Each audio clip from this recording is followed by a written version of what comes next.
Bonsoir à tous et à toutes et bienvenue dans cette nouvelle rencontre, un endroit où aller, où ce soir nous avons la joie de recevoir Marjorie Tixier. Bonsoir Marjorie. Bonsoir. Et nous retrouvons Sophie Bouzige de la librairie Les Cocottes Rousses à Lyon. Je dis Lyon parce que c'est plus simple à situer si tu m'en veux pas Sophie. Bonsoir Sophie, comment vas-tu? Bonsoir Nathalie. Alors ce soir on reçoit Marjorie pour son livre À l'encre rouge qui est sorti aux éditions Fleuve.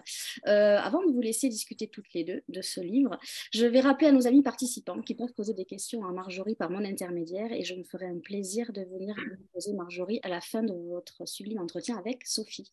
Mesdames, je vous souhaite une belle rencontre et je vous dis à tout à l'heure. Merci Nathalie. Merci. Bonsoir Marjorie. Bonsoir Sophie. Bonsoir à tous. Enchantée de vous rencontrer ce soir. Moi aussi. Petite question, où vous trouvez-vous aujourd'hui, là, ce soir? Ah bah dans mon bureau. Dans Voilà, chez moi, dans mon bureau. Votre espace d'écriture aussi? Oui, oui. C'est ici que j'écris vraiment le plus souvent. En tout cas, mes romans, c'est évident.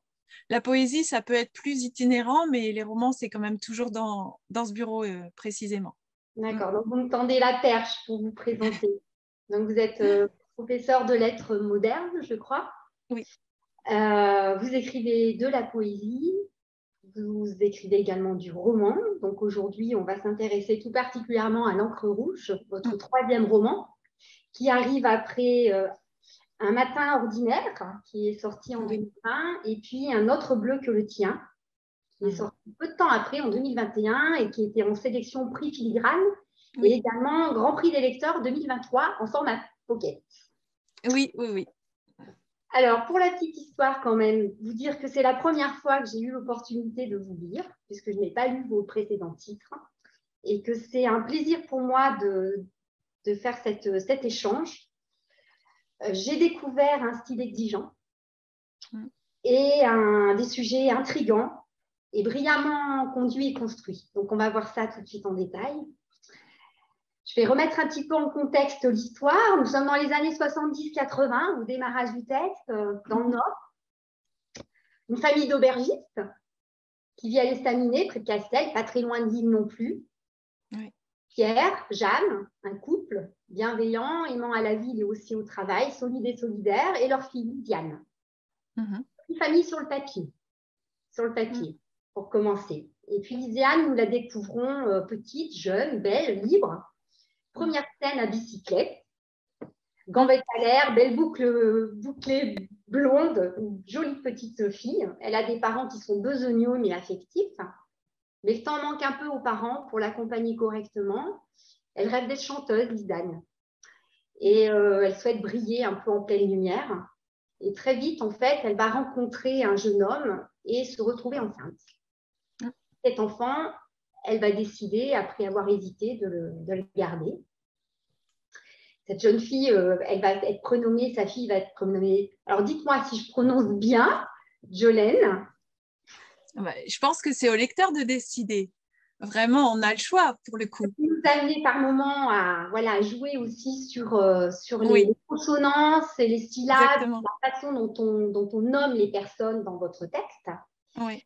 Cette jeune fille va débouler dans cette famille et le tableau est très vite placé dans votre récit. Le décor de départ présage de tumultes importants, des tensions intrafamiliales à l'arrivée de cette petite fille, puisque Lydiane va décider de ne pas s'en occuper et de faire devenir les grands-parents des parents de substitution. Oui. Les membres de la vie de famille, de cette vie de famille, semblent vous intéresser particulièrement, la difficulté d'aimer, de reconnaître les attentes, de tenter d'y répondre, de trouver sa place, de grandir, de s'affranchir par-delà les parents, rester libre avec ses différences.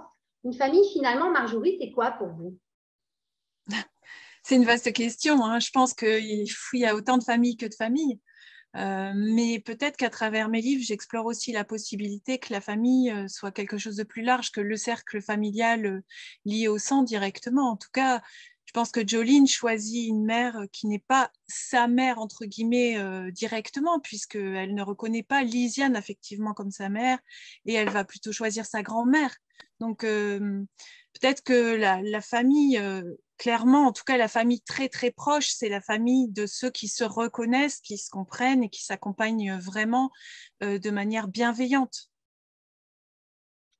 Et Lysiane est un personnage, donc la maman de Jolene, est un personnage particulièrement intéressant et intriguant dans votre texte. Elle est mère à 16 ans, très jeune. Elle exige que ce soit donc ses parents qui deviennent les parents de substitution de sa propre fille. Elle est absente, mais elle reste distante. Mais elle va conserver quand même un rôle et une emprise sur ses parents et sur sa fille à distance. C'est un personnage multicomplexe et c'est là où c'est très intéressant, la façon dont vous écrivez. Elle est manipulatrice, elle ment, elle détruit, mais en même temps, elle souffre. Elle est en quête d'amour, elle est volontaire et courageuse. Vous écrivez à un moment donné, il est vital pour Lysiane de croire à ses délires. A-t-elle été un personnage pour vous compliqué à écrire, à composer et à accompagner dans votre texte?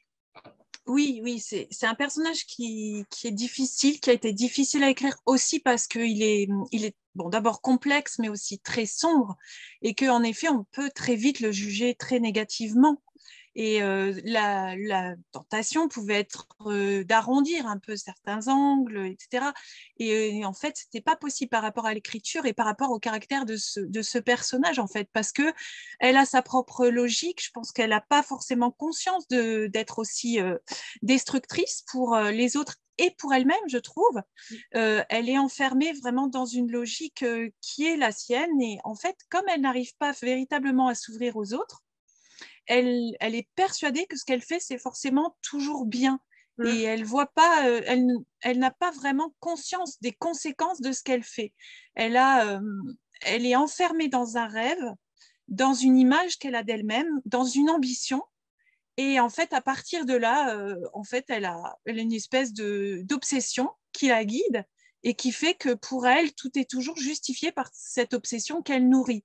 Jusqu'au moment où elle se rend compte que, bon, finalement, à force d'échecs, elle ne va pas pouvoir aboutir là où elle a envie. Donc, elle va trouver un plan B. Et ce plan B, c'est sa fille. Elle ne doute jamais vraiment, Lysiane. Et pour vous, est-ce qu'elle fait des choix ou des non-choix, finalement, dans sa vie? Alors, je dirais que si je me place du point de vue de Lysiane, je pense qu'elle elle croit qu'elle fait des choix.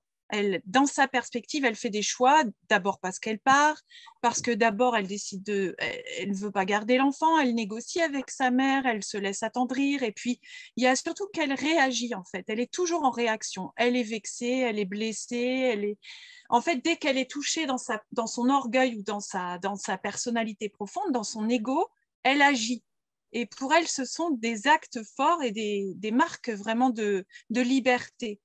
Après, si on regarde d'un point de vue plus extérieur, qu'on se détache un petit peu de ça, ben on pourrait se dire que non, en fait, finalement, comme elle agit en réaction, elle n'agit jamais véritablement en accord avec ce qu'elle pourrait profondément créer, nourrir de positif. Elle est toujours davantage dans le conflit que dans la relation. C'est ça qui la perd, je crois.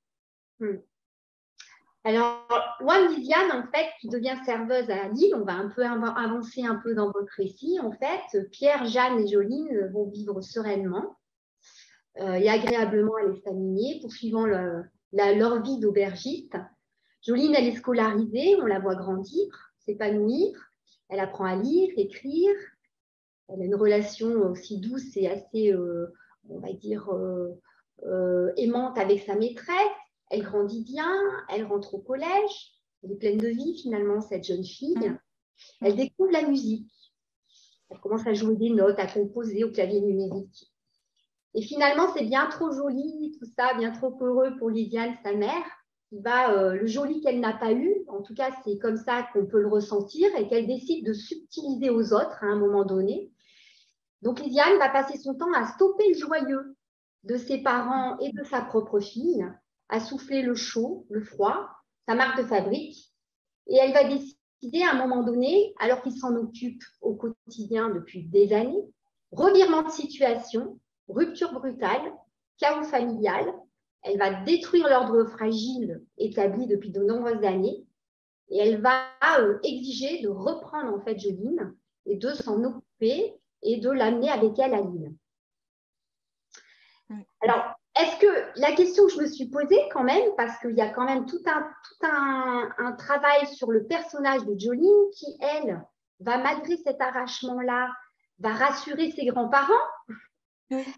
Du haut de sa jeunesse, elle va adopter une façon de faire qui est assez incroyable, hein, d'endurer, d'accepter le nouveau scénario de vie qui est exigé par sa maman, par sa mère en tout cas, excusez-moi, je vais enlever le terme maman.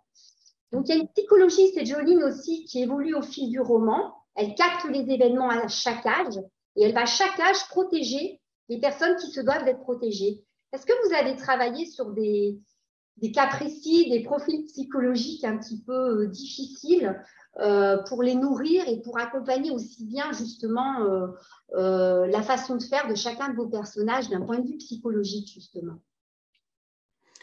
Ben, je pense que ça vient, enfin, oui, peut-être que je l'étudie par rapport à différentes lectures qui sont jamais des lectures savantes de psychologie ou quoi que ce soit. C'est pas vraiment là que je vais chercher des sources. J'observe beaucoup en fait et depuis très très longtemps en fait. Donc je pense que c'est ça, c'est des choses que j'ai vues, que j'ai entendues, des comportements que j'observe depuis que je suis très petite en fait.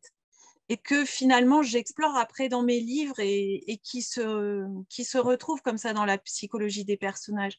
Jolene, je pense qu'elle est comme ça parce qu'elle a une forte culpabilité du fait qu'elle a très tôt senti qu'elle avait privé sa mère de quelque chose. Et du coup, elle fonctionne de façon apaisante. Elle a conscience que déjà le fait d'exister, c'est déjà trop pour sa mère. C'est déjà une trop grande souffrance. Lisiane lui a vraiment rebâché ça très tôt et elle a du coup ce réflexe de protection de sa mère parce qu'elle se sent coupable de, finalement, sans trop avoir les mots à la base parce qu'elle est trop jeune, mais vraiment, je pense qu'elle a très tôt cette conscience qu'elle a, par sa présence, elle est une entrave à la réussite de sa mère, à son épanouissement, à la vie qu'elle aurait voulu. Et elle a aussi très tôt conscience d'être très aimée de Jeanne. Et donc, elle essaye sans cesse finalement, de les ménager l'une l'autre parce qu'elle sent le conflit. Elle est hypersensible finalement. Elle sent très bien que chacune est en souffrance, autant sa mère que sa grand-mère, et elle a sans cesse ce réflexe d'apaiser en fait. Elle est un peu le tampon en fait entre les deux femmes aussi. Ce qui est surprenant aussi, c'est le couple donc de grands-parents et de parents substitutifs en fait de Jolene, que sont Jeanne et Pierre, qui ne sont pas avares, on va dire, en attention, en amour, alors pour Jolene, mais pour Lisiane non plus. Ils lui ont laissé un petit peu, on va dire, un champ des possibles. Elle a fugué jeune au lycée, elle a décidé de décréter d'arrêter. À aucun moment, ils se sont mis en barrière, en opposition à ses envies. Et pourtant, on sent Lisiane, on va dire, dure comme du béton envers ses parents, comme une envie de les faire payer, mais on ne sait finalement pas trop quoi. Je pense que d'abord, elle leur reproche vraiment de ne pas l'avoir amenée à faire de la musique quand elle était jeune. Elle voulait ça et elle n'a pas été entendue dans ce désir-là. Et à partir de là, quelque part, elle a une espèce de frustration qu'elle reporte toujours sur les autres. Et même si ses parents ont une évolution, à un moment, ils reconnaissent clairement qu'ils auraient dû l'écouter davantage, qu'ils étaient trop occupés, qu'ils avaient des idées toutes faites, peut-être parce qu'eux, ils avaient cette auberge et qu'ils se disaient, bah, c'est une belle histoire, cette auberge. De toute façon, après nous, ce sera notre fille. On n'a qu'une fille, elle reprendra l'affaire. Ils se rendent compte de ça et eux, ils vont essayer justement de racheter ça avec Jolene en se disant, bon, bah, voilà ce qu'on a loupé avec Lisiane parce qu'on n'a pas écouté ce qu'elle nous demandait. Bah, la petite a l'air d'avoir les mêmes envies, on va lui donner. Donc, ils se rattrapent un peu plus tard et toujours quelque part en s'excusant, en disant, oui, oui, on sait qu'on n'a pas compris ce que tu voulais. Mais Lisiane, en fait, elle est tellement enfermée dans son ressentiment qu'elle a besoin d'une cible, en fait, sans cesse. Parce que sinon, elle serait obligée de remettre la faute sur elle-même parce que finalement, on comprend assez vite qu'elle dit qu'elle veut chanter, mais elle ne le fait jamais. Et elle aurait des moyens, elle pourrait s'inscrire à un cours, elle pourrait se rapprocher de quelqu'un, elle pourrait trouver des choses. Elle imagine, elle va le faire, elle le fera plus tard. Mais en fait, plus tard, c'est toujours plus tard et donc c'est jamais. Et Lisiane, c'est quelqu'un qui...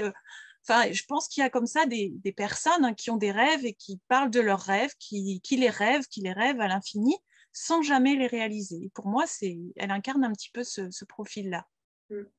Et puis, il y a des séquences qui sont aussi très, très fortes, qui sont limite cruelles, en fait, même s'il n'y a pas de violence physique, hein, mais les séquences répétitives de coupe de cheveux imposées à Jolene à chaque visite donc, de Lisiane, qui va lui imposer, on va dire, une séquence où on va lui faire un carré court, coupe presque au bol, lui enlever finalement peut-être une partie de sa beauté, de son physique, la destituer de ce qui pourrait la rendre une possible rivale, en fait, hein, à sa mère. C'est des séquences qui sont je trouve, hein, pour moi, la lecture, alors je ne sais pas si c'est une femme, j'en sais rien, ou j'ai des filles, mais qui sont violentes, voilà.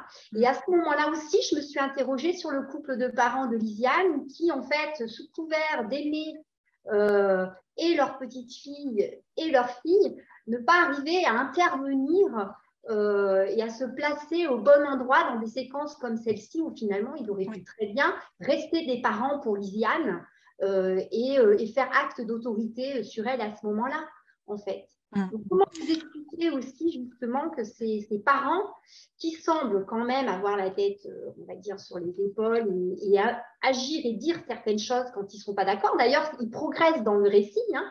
Plus ils avancent en âge, plus ils s'autorisent à exprimer des choses à leur fille sur ce qu'il ne convient pas de faire, mais ils sont eux-mêmes dépossédés de la situation concernant les filles, leurs filles. En tout cas, c'est comme ça qu'on peut l'entendre. Oui, alors là, je verrais peut-être deux raisons. D'abord parce que Jeanne a toujours eu conscience du départ, elle sait elle n'est pas la mère légitime de Jolene, que la mère, c'est Lisiane. Donc, elle le dit d'ailleurs très vite à Lisiane, tu veux que je m'occupe de ta fille, tu me délègues ce rôle, mais un jour, tu me laisseras, tu reprendras ta place. Elle le sait. Elle connaît le tempérament de sa fille. Elle connaît très bien Lisiane et elle sait que c'est quelqu'un qui… elle a un tempérament de feu, Lisiane. Elle va au bout des choses. Elle n'a pas de limite, en fait. Et je pense que ça, Jeanne et Pierre le savent et que s'ils ne plient pas, ça va complètement rompre. C'est soit ils font allégeance à leur fille, soit elle va partir, elle va tout exploser. En fait, elle est incontrôlable. C'est vraiment quelqu'un qui peut faire peur parce qu'elle a une telle fougue, elle a une telle capacité à se mettre en colère. La colère de Lisiane, ses colères sont quand même impressionnantes, que tout le monde se tait. Quand elle a décidé quelque chose, quelque part, on la laisse faire parce que sinon, ce serait pire. En fait, c'est un peu comme ça que j'ai vraiment voulu orienter ce personnage et ça explique pourquoi c'est petit à petit que les grands-parents essayent quand même de protéger Jolene à mesure qu'elle grandit pour essayer quand même de la protéger, mais tout en laissant Lisiane sa place parce que sinon, ça risque d'être trop violent. Effectivement, ils ont bien conscience que Lisiane, elle souffre, qu'elle lutte finalement contre, paradoxalement, ce que la vie lui a offert, c'est-à-dire sa fille. Elle ne va avoir de cesse de prétendre son sacrifice, son devoir et surtout de réclamer une forme de redevance, une revanche sur la vie. Et cette revanche, c'est sa fille, sa propre fille, qu'elle va maltraiter, qu'elle va utiliser un peu comme une marionnette, une bien jolie poupée. Et elles ont un point commun malgré tout. Et ce n'est pas le physique. Le point commun, c'est la musique, le chant, en fait. Alors, Lisiane, elle va pousser, elle va fustiger Jocelyne à travailler, elle va l'inscrire au conservatoire de musique, elle va lui payer des cours, tout ce que finalement, dont elle n'a pas bénéficié, elle, mais elle ne va jamais l'encourager, elle ne va pas lui dire que ce qu'elle fait, c'est bien. Elle va surtout lui dire qu'il faudra qu'un jour, elle lui rende la monnaie, qu'elle lui revaudra ça un jour. Donc, elle va se positionner quelque part en sauveuse, en garante de vie future pour sa fille, sans s'y intéresser ni vraiment la connaître. Alors, la musique, elle a un rôle central, pivot dans votre roman. Ouais. C'est un des fils conducteurs de votre récit. Jolene, elle est bercée toute petite aux 4 saisons de Vivaldi. Elle va finir sur scène, en concert, suivie et reconnue pour son talent de chanteuse, là où sa mère, finalement, Lisiane, a échoué. On sent bien que vous accordez un rôle spécifique à la musique, comme un échappatoire, une protection intrinsèque, un besoin d'évasion, une compensation, un apaisement aussi. Alors, je vais lire un passage pour donner un petit peu la mesure de cette entrée de la musique dans votre récit. Je parle de Jolene, vous parlez de Jolene. Elle voulait écouter la musique, la sentir battre dans son cœur, la goûter, la dévorer, la serrer contre son ventre toute la journée et l'entendre encore la nuit pour ne plus jamais éprouver la solitude ni l'abandon. Parce que si Jeanne et Pierre n'étaient pas ses parents, chaque mot qu'elle prononçait était un mensonge, une erreur. Et chaque mot qu'il prononçait devenait suspect à son tour.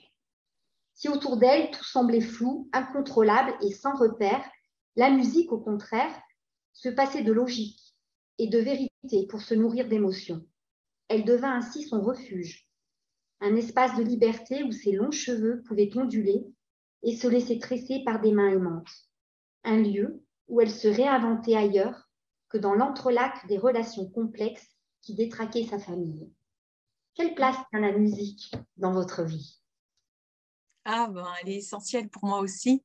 J'ai beaucoup travaillé dans mes romans, il y a toujours de la musique, je pense peut-être un peu moins dans Un matin ordinaire, encore que même au début, Laurence se laisse bercer par la musique aussi. Dans Un autre bleu que le tien, la musique est fondamentale aussi pour Rosalie, avec Péléas et Mélisande et la musique qu'elle écoute. Et là, on le retrouve, c'est vraiment un fil conducteur, je pense, dans tous mes livres, il y a une bande son, il y a une musique. Oui, bon, ça fait partie aussi de ma construction. J'étais musicienne quand j'étais enfant et j'ai fait longtemps de la musique. Et même si aujourd'hui je ne joue plus vraiment d'instruments, je reste très, très musicienne dans l'âme et peut-être avant tout. Donc peut-être que c'est ce manque-là que je recherche aussi à compenser par l'écriture, ou en tout cas la musique que moi je ne joue pas. Voilà, parce que c'est comme ça, je la recrée avec les mots. Et donc, mes personnages sont volontiers imprégnés de musique. Et Ouais. vous faites référence à une chanteuse country? Vous êtes fan de country? Eh bien, pas du tout, en fait.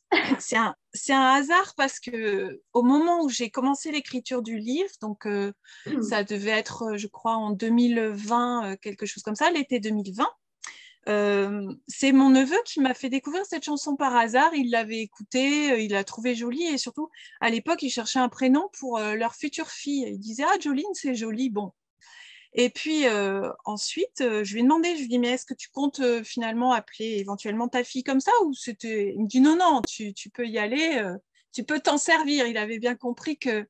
Et en fait, ce qui m'a intéressée et qui a fait que ça a été un déclencheur finalement pour l'écriture du livre, après vraiment j'ai eu l'idée du synopsis complet, c'est que dans la chanson de Jolene, il est question de rivalité. Alors évidemment, dans Jolene, c'est une rivalité amoureuse. Là, c'est pas le cas parce que c'est une mère et sa fille, mais on retrouve quand même cette idée de laisse-moi une place, tu es plus forte que moi, tu vas me prendre ma place, laisse-moi l'homme que j'aime parce que tu es plus belle, tu as tout plus que moi, mais moi, si j'ai pas cet homme-là, bah, je vais dépérir, quoi. Je peux pas vivre sans lui, donc Jolene, s'il te plaît, va-t'en. Et donc, c'était vraiment dans le thème que j'étais déjà en train de traiter, parce que j'avais une autre chanson en tête, là, pour le coup, depuis longtemps pour mon livre. C'était la chanson de Jean-Louis Aubert, Alter Ego. D'accord. Voilà. Et d'ailleurs, au début, j'avais envie d'appeler mon livre, de l'intituler Alter Ego. C'était mon premier titre provisoire, Alter Ego, un autre moi. Mais dans la chanson, il est quand même question... Alors, il est question de quelqu'un qui a disparu. Je ne sais pas, je trouve que cette chanson est un petit peu ambivalente, en tout cas pour moi quand je l'écoute, de quelqu'un qui a disparu, qui serait mort peut-être, ou de quelqu'un qui est parti et qu'on ne veut pas lâcher. Et donc voilà, ces deux chansons-là ont été un petit peu le terreau du livre à un moment. Mais non, j'ai pas de goût particulier pour la country plus que ça. Non. Et vous écoutez quoi? Alors, je suis curieuse. Ah, bon, fou, alors j'écoute beaucoup de choses. J'écoute un peu de classique, j'écoute de la chanson populaire, j'ai un grand amour pour Stéphane Echer depuis très longtemps. J'écoute, je sais pas, ce qui vient. J'ai écouté il y a pas longtemps Suzanne, Juliette Armanet. J'écoute beaucoup de musique polonaise aussi. Il y a des groupes polonais que j'aime beaucoup, comme Kua Diabloni ou des chanteurs polonais. Euh, il y en a plein, j'écoute, ça change en plus, ça dépend, ce qui me tombe sous la main. Large et éclectique. Oui, oui, très, Ouais. très éclectique parce que En fait, oui, je ne me suis pas stabilisée dans mes goûts, que ce soit en littérature ou en musique, c'est la même chose. Je peux vraiment balayer énormément de registres. Dans une même journée, écouter des choses très différentes, ça dépend. La meilleure des nourritures, quand on est large. C'est ça. Joline, elle a accepté, enduré, essuyé pendant son enfance et son adolescence les failles de sa famille, la complexité des liens familiaux. Et arrivée à l'âge adulte, Joline, elle va porter comme un poids sa naissance. Elle souffre de ce qu'elle est finalement, même épanouie dans sa vie de jeune femme, même amoureuse. Elle est terrassée par son histoire, ses origines, son identité. La question du père, qui est, on va dire, en relan permanent dans l'histoire de Lisiane déjà, mais dans le récit tout entier. La question de la mère, évidemment, avec cette double entrée pour Joline, sa mère biologique et sa mère de substitution, sa grand-mère, et sa place à elle, sa place d'enfant et puis de futur adulte. Donc cette question des origines, de la construction finalement et de l'identité, c'est un sujet aussi fort de votre roman. Joline, elle sait que sa mère Lisiane biologique, elle sera toujours là, à rôder autour d'elle, omniprésente, même absente, à quêter, à décider, même parfois pour elle, à exiger pour elle. Et vous écrivez, je fais voix de Joline, vous écrivez « Ne restez plus que la fillette esselée devant sa glace rectangulaire, une gosse délaissée, orpheline, dont d'autres s'occupaient pour lui inoculer insidieusement le sentiment d'être redevable. Elle dira, c'est Joline qui parle, « J'ai peur, peur de tout et de rien, je panique, c'est en moi, et Jeanne me manque, Pierre me manque, et Lisiane est partout. » Alors le biologique, il ne disparaît jamais véritablement, on l'a bien compris. Le biologique, il dépose ses empreintes, il tatoue, il marque de façon indélébile. Il fait aussi culpabiliser de sa propre naissance et existence par défaut. Je vais vous poser une question qui m'a titillée depuis le début quand j'ai terminé votre livre. Est-ce que votre récit, ce n'est pas une tentative de démonstration que le biologique peut s'effacer peu à peu au profit du cœur et du sentiment? Ben oui, je pense que c'est une bonne analyse. Enfin, peut-être que c'est quelque chose qu'en filigrane, j'essaye de dire dans mes livres. Oui, c'est pas sans difficulté, pas du tout, on le voit. Mais s'il y a une véritable volonté, et je pense que c'est quelque chose qui est quand même vraiment envisageable. Pas dans le sens où ça pourrait être complètement réparé, oublié, gommé, etc. Ça, je ne pense pas dire ça dans mes livres. Mais en tout cas, ce qui est sûr, c'est qu'il y a une forme de réinvention de soi. En fait, à un moment, il y a une volonté de dire, voilà, les choses n'ont pas été bien distribuées au départ, il y a une relation qui a été manquée. En tout cas, entre Joline et Lisiane, c'est clairement ça. C'est une rencontre qui ne s'est pas faite. Et qui n'est pas rattrapable en fait et qui est nuisible et pour l'une et pour l'autre. Et donc, il y a quand même une possibilité de se reconstruire autrement après, enfin de reconstruire un tissu familial, parce que c'est vrai que pour Joline, après, elle va perdre sa grand-mère, qui va être une perte vraiment importante pour elle. Et puis, plus tard, le grand-père. Donc, c'est un moment où il va falloir, on sent qu'elle est un moment de sa vie où il faudra qu'elle se reconstruise, elle, avec un entourage qu'elle va se recréer, des gens bienveillants. Et la musique l'amène à ça, parce que bon, elle rencontre Yann, et puis ensuite, il y a différentes personnes qui vont l'aider à rentrer doucement dans la profession, à commencer une carrière. Il y a d'autres personnes qui sont là, qui reconnaissent ses qualités et qui vont l'aimer pour ce qu'elle est, peu à peu peut-être compenser le manque, parce que bon, malgré tout, le manque d'amour de mère, ou un mal amour d'une mère, c'est quand même quelque chose de compliqué, je pense, à vivre pour se construire. Donc, il faut du temps et il faut vraiment autour de soi un épais tissu de personnes bienveillantes pour compenser. Si vous aviez à faire le choix d'un personnage dans votre récit, lequel serait le plus familier pour vous? Ou le plus évident?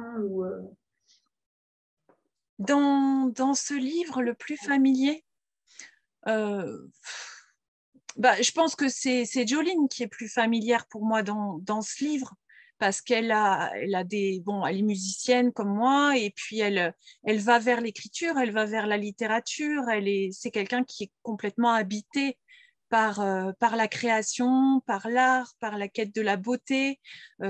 C'est aussi quelqu'un qui est assez sur le retrait, plutôt discrète, etc., qui se cherche toujours un peu. Donc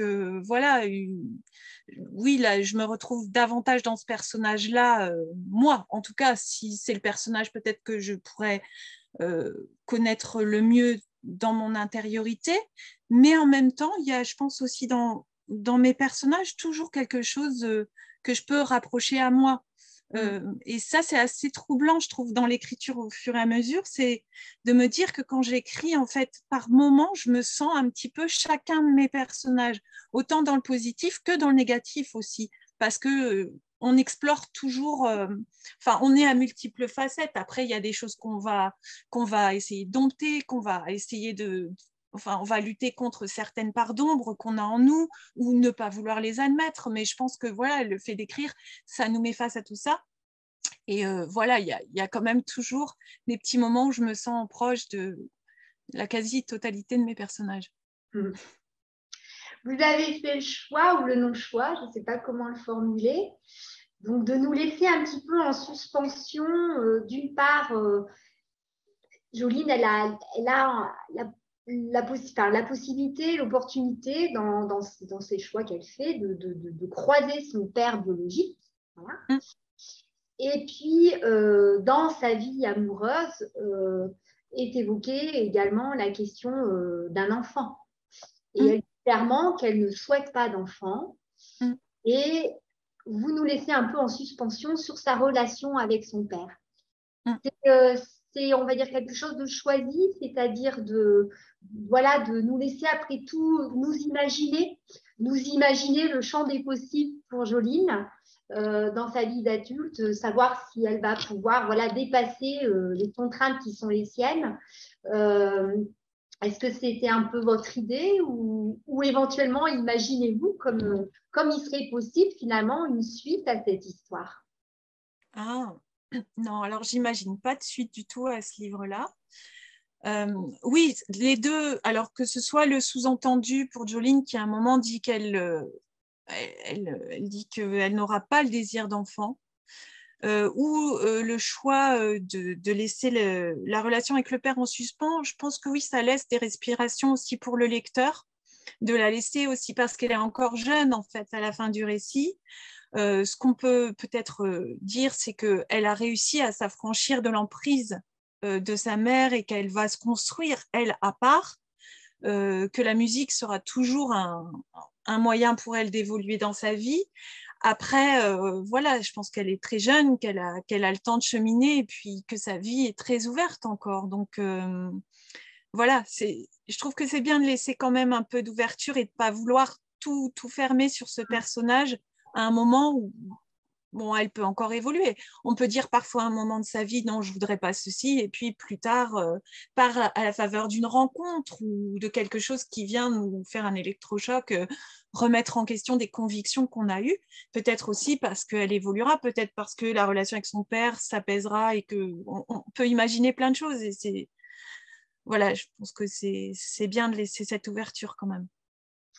Jolene, on sait qu'elle va changer, qu'elle va évoluer. Liliane, on est plus sur un personnage, on va dire, arrêté.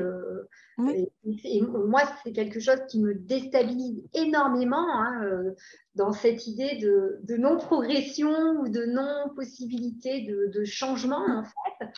Est-ce que c'est pareil, Liliane, vous la campez comme ça, c'est-à-dire avec cette espèce de pierre un peu dure là, parce qu'on sent une souffrance incroyable chez cette femme, une fragilité incroyable finalement, un besoin d'amour incommensurable. Voilà.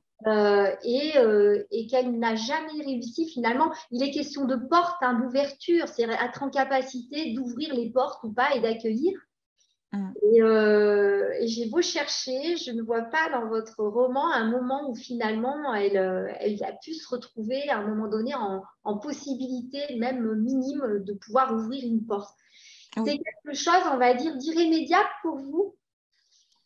Alors, je ne pense pas non plus pour Lisiane, parce que je pense qu'à partir du moment où elle va avoir vraiment la main sur l'auberge, puisque ses parents sont décédés, elle va reprendre cette auberge et on sent, enfin, moi j'ai senti cette volonté, elle le dit, elle va en faire quelque chose. Là, à ce moment-là, elle fait le deuil de sa carrière de chanteuse et elle se dit, moi, je vais reprendre l'affaire. Là, elle tient les rênes, elle a tous les pouvoirs. Et une fois qu'elle va pouvoir régner sur son univers, je pense qu'elle pourra évoluer. C'est-à-dire faire de l'auberge un lieu qui sera convivial. Parce qu'on voit qu'elle a un bon contact avec les clients quand elle est serveuse. C'est quelqu'un qui peut quand même être avenante. Mais à cause de sa souffrance, vous l'avez bien dit, elle a une telle souffrance, et puis elle a un sentiment de trahison énorme avec Fred au début. Enfin, elle n'a pas eu de chance, elle rencontre une personne qui se moque d'elle, elle ne voit pas que ça va finir comme ça, elle est naïve. Je pense que pendant un certain nombre d'années, elle est vraiment dans la souffrance, dans l'humiliation et dans la revanche. Mais là, peut-être que finalement, elle repart à zéro. Sa fille est partie, elle est grande. Elle est encore jeune, parce qu'elle a eu sa fille très tôt, donc elle a une quarantaine d'années. Elle reprend cette auberge et, enfin voilà, moi, je ne suis pas aussi sombre pour elle. Je pense que peut-être qu'à ce moment-là où elle va avoir toute la place, elle va peut-être pouvoir commencer à ouvrir des portes et faire des rencontres un peu plus positives. En sachant quand même que Fred Solange, donc ce jeune homme qu'elle a croisé à l'aube de ses 16 ans et qui est parti comme il est arrivé dans sa vie, lui laissant un bébé à naître, elle est en attente une grande partie de sa vie de cet homme-là, du retour. Oui. Et finalement, ça aussi, elle ne sait pas l'accueillir quand l'occasion se présente, en fait. Donc, c'est très troublant. Ça fait partie d'un personnage, on va dire, très angulaire, très... Alors, juste Frédéric, je termine. Pas Frédéric, Nathalie, pardon. Je termine la dernière question parce que c'est important pour moi et pour les auditeurs. La page de couverture de votre livre est rouge. Je vais le donner, je vais le montrer. À l'encre rouge. Le titre de votre livre, À l'encre rouge. Lisiane mettra longtemps et dès que l'occasion se présentera, du rouge à lèvres rouges, flamboyant, exubérant. Celui qu'elle fait qu'elle se sentait belle, désirable, visible, à l'image de sa persévérance et de son endurance d'ailleurs. Sa fille, Jolene, petite déjà, ne noircit pas les pages d'un cahier, par contre, elle les rougit. Des mots puis des notes composées, posées à l'encre rouge sur les carnets. Et puis plus tard, elle se signera, se marquera de traces rouges sur sa peau, des traces sur le visage, sur les avant-bras, les bras, rouges, pour se reconnecter à elle-même, dira-t-elle. Des croix pour se calmer, en guise de courage. Bien mieux que des médicaments et des tranquillisants, dira Jolene. Le rouge est une couleur symbolique, celle du sang, mais aussi celle du danger, de la violence, de la passion. Finalement, tout ce qui a trait au vivant. Alors pour moi, Lisiane et Jolene, par leur façon, incarnent ce vivant mère-fille, sublime et terrifiant en même temps. Le rouge, c'est aussi la correction. Vous êtes professeure, Marjorie. Est-ce que c'était pas un peu la tentation du rouge, si je peux me permettre? Non, alors non, parce que j'ai tendance à ne pas corriger au stylo rouge. J'ai horreur de ça. Je trouve ça agressif et donc non, je l'utilise très peu. Et donc, je n'ai pas pensé à ça. Franchement, l'enseignement, c'est quelque chose qui ne m'effleure pas 2 secondes quand j'écris. C'est 2 mondes à part, vraiment très à part pour moi. Vraiment, le rouge, pour moi, la base, c'était Nerval. Parce que Nerval a écrit ses textes des chimères à l'encre rouge. Or, les chimères, bon, au sens propre, ce sont des illusions. Et en fait, l'encre rouge de Nerval, dans ses poèmes, il les a écrits comme ça alors qu'il était dans un état de folie. Et pour moi, le rouge des chimères, les délires de Lysiane, avoir une mère qui n'est pas une mère parce qu'elle est ailleurs et qu'elle ne s'est pas construite, c'est peut-être un risque de dérive chez l'enfant, en fait. Il y a aussi cette idée-là, c'est-à-dire qu'à un moment, quand on n'a pas on n'a pas une mère suffisamment équilibrée ou suffisamment présente à la relation, l'enfant est en souffrance et risque de perdre son identité et de dévier vers des formes de folie, enfin folie entre guillemets. Pour moi, l'art, à un moment, la création, c'est aussi des états très limites parfois qui font que on peut comme ça perdre pied et se retrouver à la fois. Donc c'est un petit peu un jeu de funambule, mais voilà. Alors le rouge pour moi c'est vraiment ça. Et après évidemment on peut rajouter tout le reste que j'ai rajouté dans le roman et je me suis bien amusée avec ça. Mais le fil est vraiment très psychologique et c'est un clin d'œil à Nerval, un poète romantique que j'aime énormément. Voilà. Bien. On va juste... Sophie, est-ce que tu peux montrer le livre, parce que toi tu l'as en physique? Oui. On va rappeler que ce livre est sur la liste du prix des romancières, qui est le prix de la foire de la ville de Saint-Louis. Donc ça, c'est important. Vous êtes dans la liste et on croise les doigts pour vous. Merci, j'en suis très honorée en tout cas. On va passer aux questions. Il y a une question par rapport aux couleurs. Alors, je ne sais pas si je vais bien prononcer parce que je n'ai pas fait polonais en première langue. Donc ça, c'est Stéphanie qui la pose. Christophe Kielowski, je pense que je l'ai bien prononcé, avait fait 3 films, une trilogie, Bleu, Blanc, Rouge, dans les années 90. Ouais. Est-ce que vos titres peuvent s'entendre liés ou pas du tout? Alors, on va rappeler les titres. C'est Un matin ordinaire, Un autre bleu que le tien et À l'encre rouge. Alors, la trilogie Kieslowski, je l'ai en tête. Je l'ai racheté il y a peu et je ne les ai pas vraiment vus ou vus il y a longtemps, je ne m'en souviens plus. Je vais les re-regarder parce que je suis en train d'écrire un livre justement qui va traiter de la Pologne, parce que j'ai des origines polonaises. Et voilà. Donc, évidemment, la tentation est très grande pour le prochain de peut-être de continuer sur cette ligne des couleurs. Après, ce serait vraiment symbolique, je ne sais pas. Honnêtement... Mais pour moi, pour l'instant, c'est juste une coïncidence de me dire que voilà, il y a un réalisateur polonais qui a utilisé ces 3 couleurs. Moi, au départ, je n'avais pas cette idée-là. Mais le rouge est venu en diptyque avec le bleu parce que dans Un autre bleu que le tien, mon personnage est mutique, vraiment mon héroïne, et c'est une mère qui est, au contraire, il y a un déni de grossesse en fait dans Un autre bleu que le tien. Donc une mère qui est en manque d'enfants. Et on a l'inverse. Dans le rouge, c'est une mère qui est mère alors qu'elle n'était pas prête pour ça. Donc, c'était aussi une façon d'explorer 2 facettes de la maternité. Alors, Claude, il y a une question à laquelle vous avez en partie répondu. Donc, quelle était votre source d'inspiration? Pardon, vous l'avez expliqué pour Dolly Parton. Est-ce que c'était des faits réels pour le reste, pour cette relation toxique mère-fille, ou pas du tout? Ah non, ce n'est pas des faits réels. Non, ce n'est pas autobiographique en soi. Après, j'ai travaillé sur un personnage. Alors, il faut que je retrouve, parce qu'il y a des questions, mais alors, j'ai pas vu. Alors, est-ce que, justement, alors ça, c'est Bruno qui la pose aussi. Est-ce que vous avez interrogé des chanteurs et les familles de chanteurs pour faire votre livre ou pas? Ah non. Les artistes filles, plus exactement, c'est ça la question. Non, pas du tout. Des artistes. Ouais. Alors, si, j'ai plutôt travaillé sur l'observation, en fait. Voilà comment j'ai fait. J'ai travaillé plutôt avec Par exemple, j'ai beaucoup écouté des chansons d'Aurora, qui est une chanteuse norvégienne de mémoire, que j'ai beaucoup écouté à ce moment-là. J'ai écouté aussi beaucoup de musique d'Ania Rani, qui est une pianiste polonaise.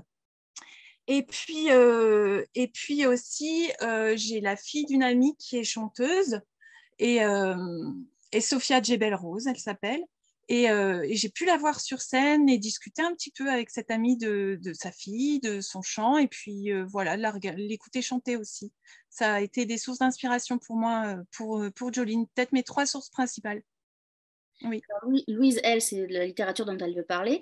Quels livres sur les relations mère-fille vous ont marqué, ébloui dans votre vie de lectrice? Alors, en fait, moi, ce qui m'a marqué, c'est plutôt une relation mère-fils. C'est Vipère au point d'Hervé Bazin. Et j'ai lu ce livre quand j'étais, je crois, en 3e, 4e, 3e. Ça a été un choc énorme. Et puis après, peu de temps après, 1 an ou 2, j'ai lu L'enfant de Jules Vallès aussi. Il y a eu toute cette série de personnages féminins, de mères dures, Et je pense que c'est ça qui peut-être est ressorti quand j'ai travaillé sur ce livre.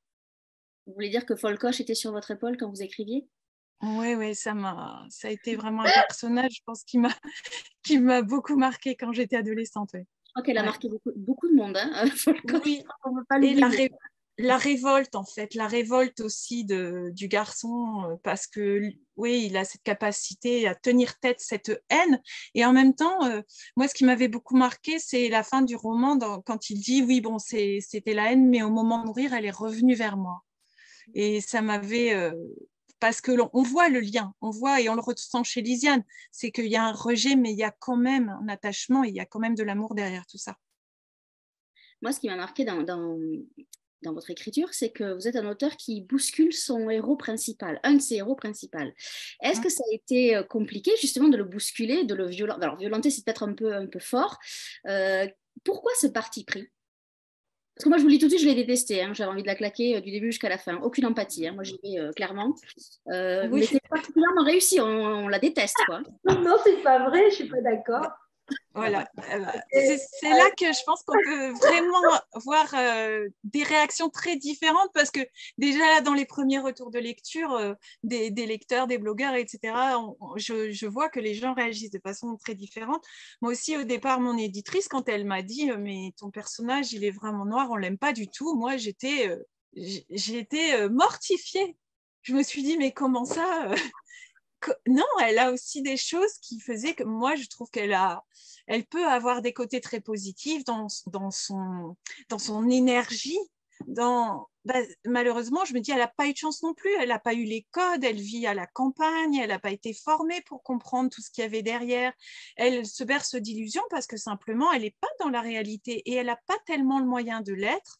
Elle est très jolie, elle s'en sert, elle fait ce qu'elle peut, elle a du charme, elle a quand même du tempérament, c'est aussi une qualité. Alors bon, elle peut être très destructrice, mais moi, je ne la voyais pas si Alors, attention, moi, sombre. Marjorie, je vous rassure, c'est un compliment. C'est-à-dire que moi, j'aime les auteurs qui savent bousculer leurs personnages et les rendre Oui.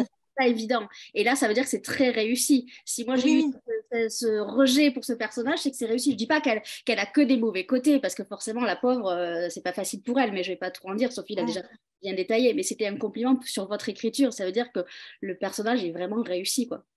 Merci.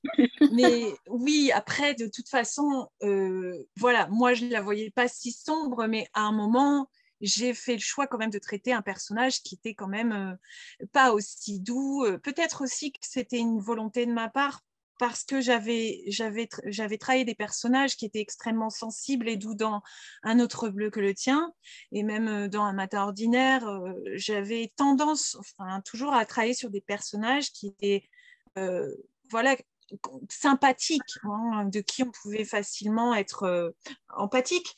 Et là, j'avais envie aussi de travailler un autre versant d'une psychologie. Il y a un petit nuancier aussi, je trouve, pour le personnage de Lydiane, c'est qu'en fait, à aucun moment, elle a le sentiment de faire du mal. Oui, elle fait ce qu'elle pense bien de faire, oui. et à aucun moment, elle est dans des agissements, on va dire, volontairement malveillants.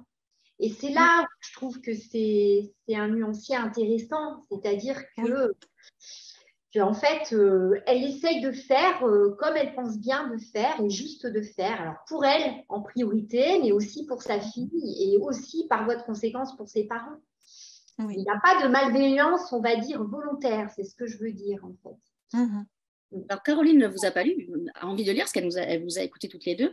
Elle demande si le roman est daté, est-ce qu'il est à l'heure actuelle ou on est plutôt dans les années 80, et pourquoi avoir choisi comme lieu le nord de la France? Est-ce que c'est voulu pour accentuer un trait justement sur le caractère des personnages? Alors, j'ai pas volontairement pas vraiment voulu donner de date précise pour laisser un petit peu, mais enfin, on voit que c'est quand même les années 90 en fait pour la naissance de Lisiane, jusqu'en gros, on pourrait dire jusqu'en 2015, 2001, voilà, dans cet tampon-là.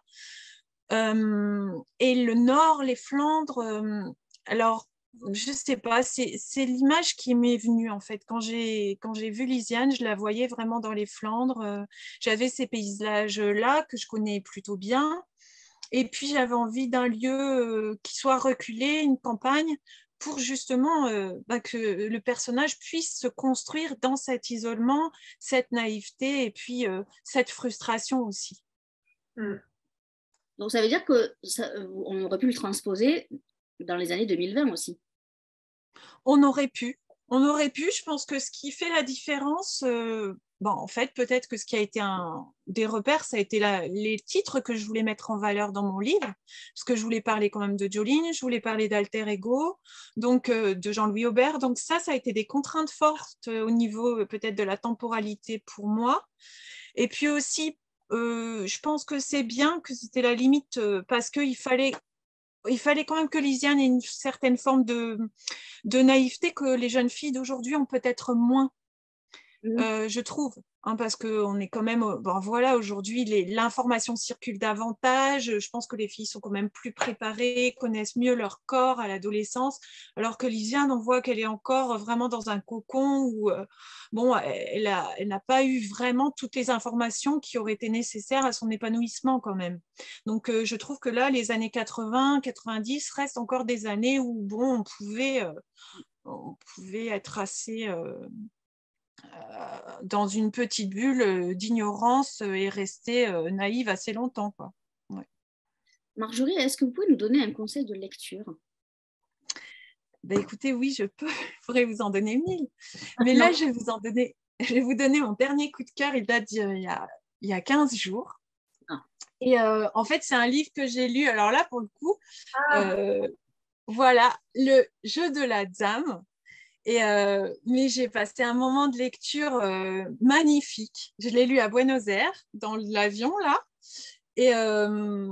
Et j'adore les romans d'initiation en général. Il y en a un autre comme ça que j'ai lu il n'y a pas longtemps, c'est Belgrine d'Alexandra Lapierre. Ouais. Et j'aime énormément ces romans-là où on a vraiment un personnage qui est jeune et qui va avoir une passion, une volonté, une flamme et qui va monter et qui va réussir à aller atteindre le Graal, quoi. Est-ce que ça vous a donné envie de jouer vraiment, aux échecs?